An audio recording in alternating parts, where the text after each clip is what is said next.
खासदारांच्या उपस्थितीत प्रभाग 15 मध्ये काँग्रेस प्रचाराला उत्स्फूर्त प्रतिसाद।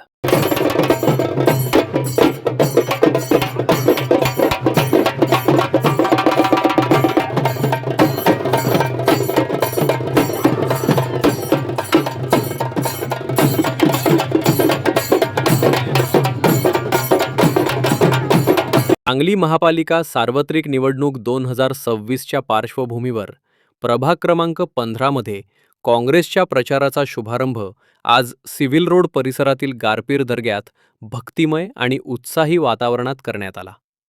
दर्ग्यात गुलाब पुष्प अर्पण करून व श्रीफळ फोडून प्रचाराला अधिकृत श्रीगणेशा देण्यात आली। या प्रसंगी खासदार विशालदादा पाटील यांनी स्वतः पदयात्रेमध्ये सहभाग घेत अनेक घोषणाही दिल्या, तर युवा नेते जितेश भैया कदम देखील उपस्थित होते। त्यांच्या नेतृत्वाखाली कार्यकर्त्यांनीही उमेदवारांना पाठिंबा दर्शवणाऱ्या घोषणांनी संपूर्ण प्रभागात काँग्रेसची ताकद आणि एकजूट स्पष्ट केली। भव्य पदयात्रा मुख्य मार्गांवरून पार पडली। चौकाचौकात JCBवरून फुलांची उधळण करण्यात आली। नागरिकांचा उत्स्फूर्त प्रतिसाद, उमेदवारांना मिळणारा पाठिंबा आणि विकास कामांच्या जोरावर काँग्रेसला मिळत असलेला विश्वास, यामुळे प्रचाराला भरपूर ऊर्जा मिळाली। प्रभाग 15 मधील काँग्रेसचे उमेदवार मंगेश चव्हाण, फिरोज पठाण, स्मिता यमगर आणि सोनल पाटील यांच्या प्रचाराला जनतेने प्रचंड साथ दिली। या शक्ती प्रदर्शनामुळे प्रभागातील निवडणूक वातावरण अधिक गतिमान झाले असून काँग्रेसच्या उमेदवारांना विकास आणि जनतेच्या अपेक्षांवर आधारित मजबूत पाठिंबा मिळाल्याचे चित्र निर्माण झाले आहे। आज प्रभाग नंबर 15 हा जो सांगलीमधला एक हाय व्होल्टेज प्रभाग मानला जातो, त्या प्रभागाची प्रचाराची सुरुवात आज त्या ठिकाणी झालेली आहे। आणि या प्रभागामध्ये जे आमचे चारही उमेदवार त्या ठिकाणी उभे राहिलेले काँग्रेस पक्षाच्या चिन्हावर, या चारही उमेदवारांचं वातावरण मी आल्यापासून बघतोय। या अतिशय उत्स्फूर्त प्रतिसाद हा सर्वसामान्य लोकांमधून, तरुणांमधून, ज्येष्ठांमधून मला पाहायला मिळाला।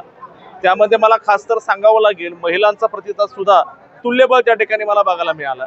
ही सगळ्यात जमेची बाजू आहे। आणि या भागामध्ये गेल्या अनेक वर्षापासून या सगळ्या मंडळींनी त्या ठिकाणी तळागाळात जाऊन सर्वसामान्यांची जी कामं केलेली आहेत, त्यामुळे मला निश्चित विश्वास वाटतो की त्यांचा आशीर्वाद हे आमच्या सर्व पॅनलच्या मागे ठामपणे उभा राहील।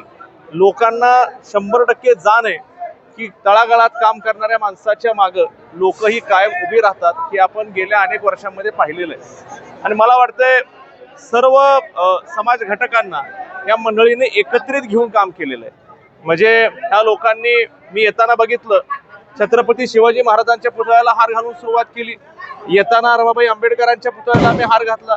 त्यानंतर आम्ही गारपीर दर्ग्यामध्ये आलेलो आहे। म्हणजे हा जो काय समतोल साधण्याचं काम या प्रभागामध्ये या सगळ्या मंडळींनी केलेलं आहे, निश्चितपणे त्याचा आशीर्वाद लोकांचा या सगळ्यांच्या पाठीशी उभा राहील हा मला विश्वास वाटतो। एकंदरीत आजच्या परिस्थितीमध्ये जर तुम्ही बघितलं तर सांगली महानगरपालिकेमध्ये काँग्रेस पक्षाला आणि घटक पक्षांना त्या ठिकाणी जी आम्ही आघाडी केलेली आहे, या आघाडीला अतिशय चांगलं पोषक वातावरण आहे।